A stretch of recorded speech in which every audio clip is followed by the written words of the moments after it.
Welcome to life study. मैं हूं आपका होस्ट और दोस्त प्रदीप कुमार पांडे। मैं फिर हाजिर हूं एक नए सेशन के साथ। जैसा कि हम सभी जानते हैं कि टेट का एडमिट कार्ड ऑलरेडी जारी कर दिया गया है, तो मैं हाजिर हूं टेट के कुछ प्रीवियस ईयर मैथ्स के क्वेश्चन लेकर। आज मैं टेट 2019 के मैथ्स के कुछ प्रश्न को यहाँ पर सोल्यूशन करने का कोशिश करता हूँ। अगर आपको मेरा वीडियो पसंद आएगा तो प्लीज़ मेरे चैनल को सब्सक्राइब कीजिएगा, लाइक कीजिएगा और कुछ कमेंट कीजिएगा। ठीक है, चलिए स्टार्ट करते हैं। जैसा कि अभी पहला क्वेश्चन हम देखेंगे, इसमें लिखा गया है, इसमें से मुझे बताना था कि एक पाइथागोरस त्रिक ज्ञात कीजिए। इसके 4 ऑप्शन हैं, 8, 9, 10, 8, 64, 512, 6, 8, 10, 8, 15, 17। तो हम इसका सोल्यूशन यहाँ पर देखते हैं। जैसा कि हम जानते हैं कि अकॉर्डिंग टू पाइथागोरस थ्योरम किसी भी ट्रायंगल में अगर वो एक ट्रायंगल बन रहा है, एक ट्रायंगल के 3 साइड हैं ए बी सी, तो पाइथागोरस थ्योरम के अनुसार होता है C square equal to a square plus में बी स्क्वायर, यानी कि बड़ी भुजा का वर्ग जिसको बोलते हैं कर्ण, कर्ण का स्क्वायर इक्वल टू लंब स्क्वायर प्लस आधार स्क्वायर, इसको बोलते हैं पाइथागोरस थ्योरम। तो ऐसी 3 संख्याएं मुझे इसमें से ढूंढनी है जो इस नियम को फॉलो करती है। तो अगर हम पहले ऑप्शन को ट्राई करते हैं जिसमें है 8, 9, 10, तो बड़ी भुजा 10 लेते हैं, तो 10 का स्क्वायर इक्वल टू में 9 का स्क्वायर प्लस 8 का स्क्वायर, तो 10 का स्क्वायर होता है 100, 9 का स्क्वायर होता है 81, 8 का होता है 64। तो इसको अगर हम जोड़ते हैं तो 4, 1, 5, 8, 6, 14, 145, ये 100। तो 100, 145 दोनों आपस में इक्वल नहीं है, अतः एक पाइथागोरस ट्रिपलेट नहीं है, जिसको बोलते हैं पाइथागोरस ट्रिक। इस तरीके से हम सभी ऑप्शन को चेक करेंगे, जिसमें से जो मुझे दिख रहा है, अगर हम ट्राई करें 6, 8 और 10 को, ठीक है, 6, 8 और 10, 6, 8, 10, जो कि मेरा थर्ड ऑप्शन है।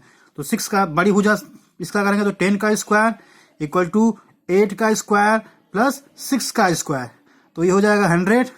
इसको करेंगे तो 64, इसको करेंगे तो 36, ये भी आ गया 100। तो 100 इक्वल टू 100, अतः 6, 8, 10 एक पाइथागोरस ट्रिक है, जिसको बोलते हैं पाइथागोरस ट्रिपलेट। ठीक है दोस्तों, वैसे इस ऑप्शन में अगर देखा जाए तो दूसरा तो सेकंड नहीं हो सकता, क्योंकि सेकंड में ऑलरेडी वो 512 का स्क्वायर करेंगे तो बहुत बड़ा हो जाएगा। लेकिन हम इसमें फोर्थ ऑप्शन अगर देखें तो फोर्थ इसका ऑप्शन है। तो फोर्थ ऑप्शन में जो दिया हुआ है, फोर्थ ऑप्शन में दिया है ए 8, 15, 17। तो हम 17 का देखते हैं, तो 17 का स्क्वायर इक्वल टू 8 का स्क्वायर प्लस 15 का स्क्वायर। 17 का स्क्वायर हमको याद होना चाहिए 289 होता है, 8 का होता है 64 प्लस 15 का होता है 225, 5, 4, 9, 6, 2, 8, 2।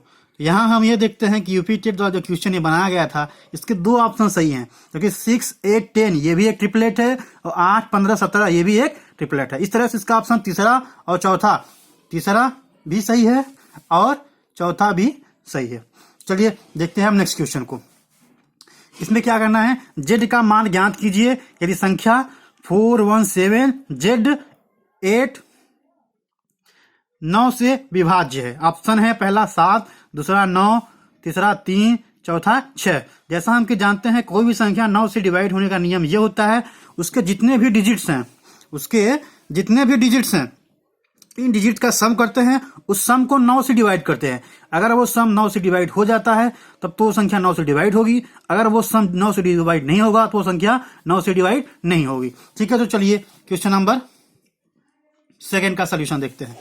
है यहाँ पे जैसे संख्या मेरा था, तो सारे डिजिट को जोड़ देंगे, 4 + 1 + 7 प्लस जेड जो मुझे निकालना है प्लस 8, इसको जोड़ते हैं तो 4, 1, 5, 5 और 7 12, 12 और 8 20, 20 प्लस जेड।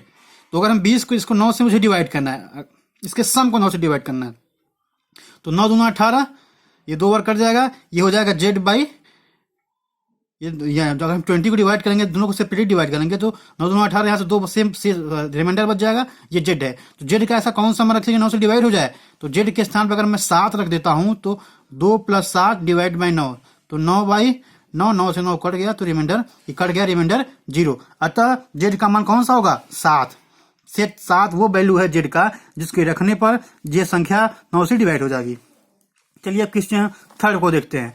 इसमें दिया हुआ है यदि 2160 इक्वल टू है 2 की पावर a और 3 की पावर b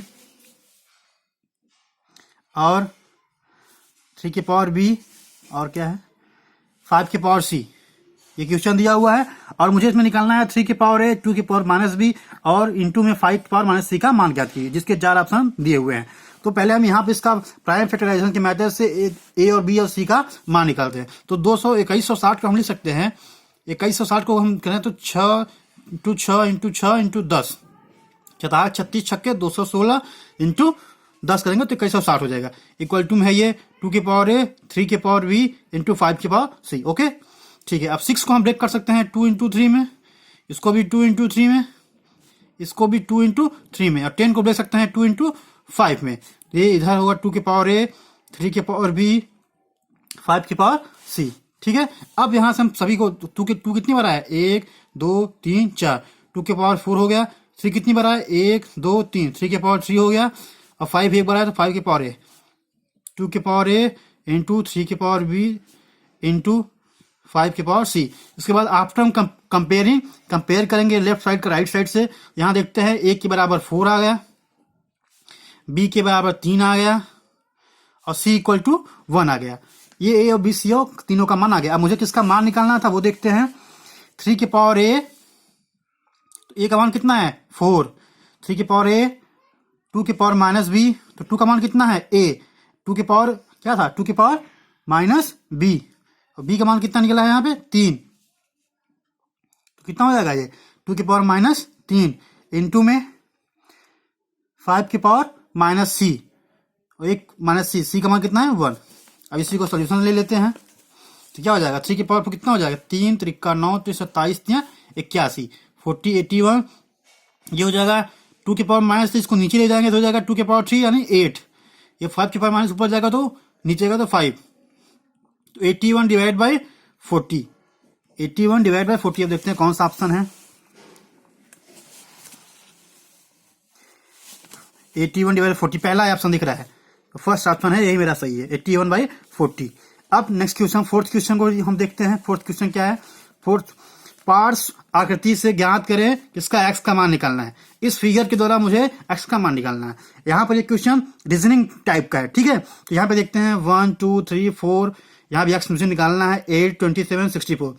तो अगर हम यहाँ पे देखें, यहाँ 3 लिखा हुआ है, 3 के जस्ट सामने 27 लिखा है। यहाँ से हम ये आइडिया लगा सकते हैं कि 3 का जो क्यूब होता है वो होता है कितना 27, तो 3 का क्यूब 27, 2 का क्यूब 8, 4 का क्यूब 64, तो 1 का क्यूब कितना होगा 1 ही होगा, 1 का क्यूब 1 ही हो जाएगा। मेरा ऑप्शन पहला कौन सा ऑप्शन है फोर्थ ऑप्शन। तो x का मान कितना आ गया 1। अब चलते हैं फिफ्थ क्वेश्चन पे। फिफ्थ क्वेश्चन क्या है, यदि आयत की लंबाई को 60% इंक्रीज कर दिया जाए तो चौड़ाई कितने प्रतिशत डिक्रीज करना पड़े ताकि मुझे जो एरिया है उसका फिक्स रहे। ठीक है, तो यहां पर मैं यही इसको सोल्यूशन देकर रहा हूं। देखिएगा, हम जानते हैं जो आयत का क्षेत्रफल होता है वो होता है लंबाई गुणित में चौड़ाई। तो यहाँ पर ये बोला गया है अगर लंबाई को बढ़ाया जाए तो चौड़ाई को कितना कम करें जिससे एरिया में कोई परिवर्तन ना आए। ठीक है, तो मैं इसको आपको यहाँ पे परसेंटेज मेथड से बताता हूँ जो कुछ ही सेकेंड में इसका आंसर आपको मिल जाएगा।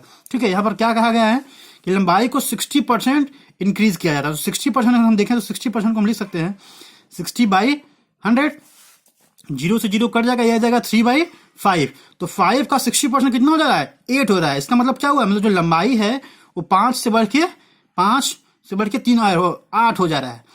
तो ब्रीथ यानी चौड़ाई क्या करेंगे जिससे मेरा एरिया उतना ही रहे, तो चौड़ाई को क्या करना पड़ेगा, चौड़ाई को 8 से 5 करना पड़ेगा। अब देखिए 8 5 जा ये भी 40 हो जाएगा और 8 5 जा ये भी 40 चाहिए। इसका मतलब दोनों के केस मेरा जो एरिया है दोनों 40-40 है। दोनों के केस में एरिया, क्योंकि क्वेश्चन में कहा गया था कि एरिया 40 मतलब रिमेन सेम रहे। तो अगर मैं लंबाई को 60% कम कर रहा हूं तो एरिया चौड़ाई को कितना मुझे कम करना था। चौड़ाई देखिए पहले 8 था, दिख रहा है ना, पहले चौड़ाई 8 था, अब कितना हो गया 5। तो 8 से क्या हो गया 5, तो 8 से 5 को कितना कम हुआ 3 कम हुआ। कितने पर कम हुआ 8 पे कम हुआ। ठीक है, तो 3/8 परसेंटेज में निकालना था तो इंटू में 100। इसको कैंसिल कर देते हैं, 4 दूना 8, 4 25 में 100, तो क्या आ गया 25 यहाँ 75, 75/2 इक्वल टू हो जाएगा क्या 37.5% डिक्रीमेंट। तो चौड़ाई में क्या करना पड़ेगा, चौड़ाई में मुझे 37.5% का डिक्रीज करना पड़ेगा, जिससे मेरा एरिया सेम रहेगा। तो इसका कौन सा ऑप्शन दिख रहा है, सेकंड ऑप्शन, इसका ऑप्शन सेकंड सही होगा। ठीक है दोस्तों, तो आप बताइएगा ये मेरा मेहनत प्रयास जो आपके लिए किया, मैंने अभी प्रारंभ किया हुआ है, कैसा लगा। प्लीज मेरे चैनल को सब्सक्राइब कीजिए, लाइक कीजिए और कमेंट कीजिए, और जो बेल आइकन होता है आप उसको क्लिक करके रखिएगा, जिससे मेरे द्वारा रोज एक वीडियो, कम से कम एक वीडियो तो मिलेगा ही आपको यूपी टेट की तैयारी के लिए। ठीक है, बहुत बहुत धन्यवाद, थैंक यू।